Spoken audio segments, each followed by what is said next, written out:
Thank you for that great introduction.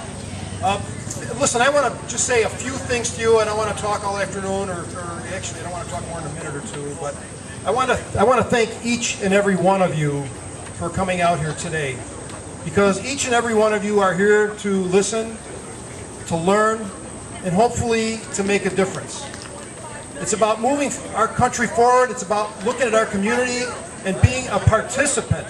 I mean, that's what this is all about, isn't it? We want to participate. We want to make sure we're headed in the right direction and doing the things that can make a positive difference for our communities and our country.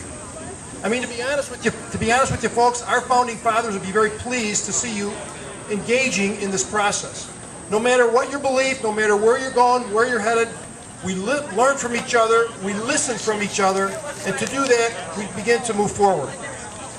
I got to tell you, from the Senate standpoint, our state is in a very sorry fiscal shape. It's really, really bad.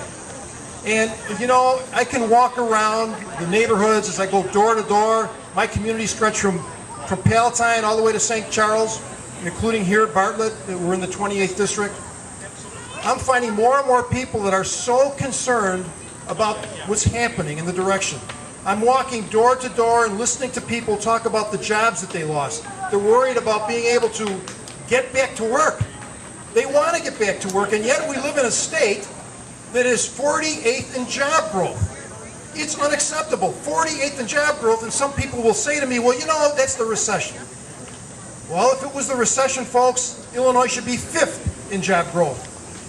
We're losing jobs every single day in the state. We're not friendly to business. 2 weeks ago, I got called from the mayor of West Chicago that had a business in their community. They had 400 white-collar jobs. They want to expand to 500 white-collar jobs, but they went to the mayor and said, you know what, Mayor, we think we're leaving Illinois. Leaving Illinois. So the mayor called me and called Representative Randy Ramey and said, hey, what are we going to do here? So we met with the CEO of the company and found out what the concerns were, and the concerns were the gridlock, the problems with state government, not being able to connect, not being able to do things business do, which is to be competitive. They couldn't do it. They had a simple thing. They were willing to build a turn lane on Route 64 at their expense and couldn't get through the bureaucracy of Illinois. The good news is we were able to cut through it, work with them, and now they're going to add those additional 100 white-collar jobs to bring it to 500 jobs in the state of Illinois instead of losing them.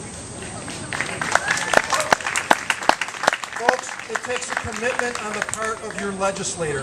When you look at your legislator, please look at them, the pattern of what they've done over the years. Don't fall for the money. The other side's got the money, just so you know, the other side's got the money to campaign. Think about this. If I'm running for somebody and they give that person $500,000, they can say whatever they want, and you read one little ad and you go, oh my gosh, what?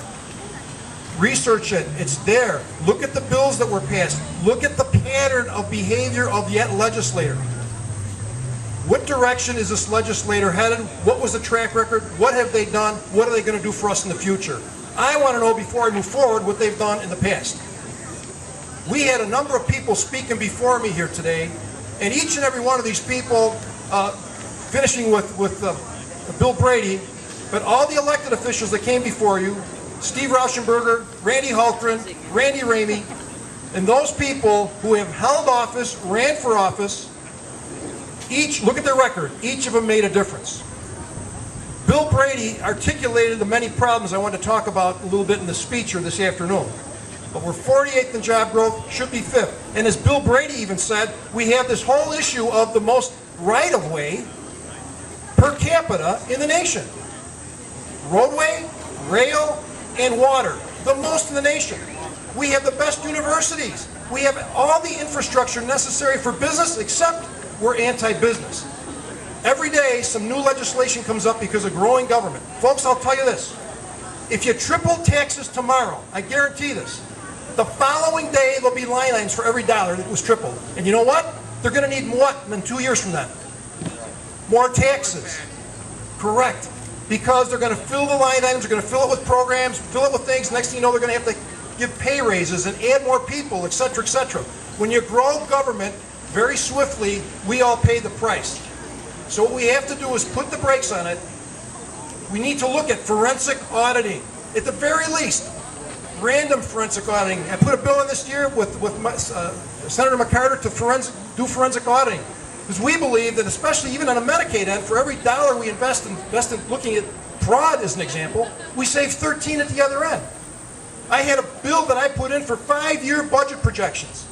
You know why? We have to know where our destination is, do we not? And we need the roadmap to the destination. I said we got to look at a revenue projection of 5 years and an expenditure projection of 5 years. How can we move forward without it? When I was the police chief in Elmhurst, they demanded that I have 5-year projections. Yet the state of Illinois, we just won't do it. We just flounder, we just take more money in, and actually, if you look at it very closely here, we're spending way more than we are bringing in. And anybody who's in business here, anybody in your own home, anybody looking at your checkbook, what do you find?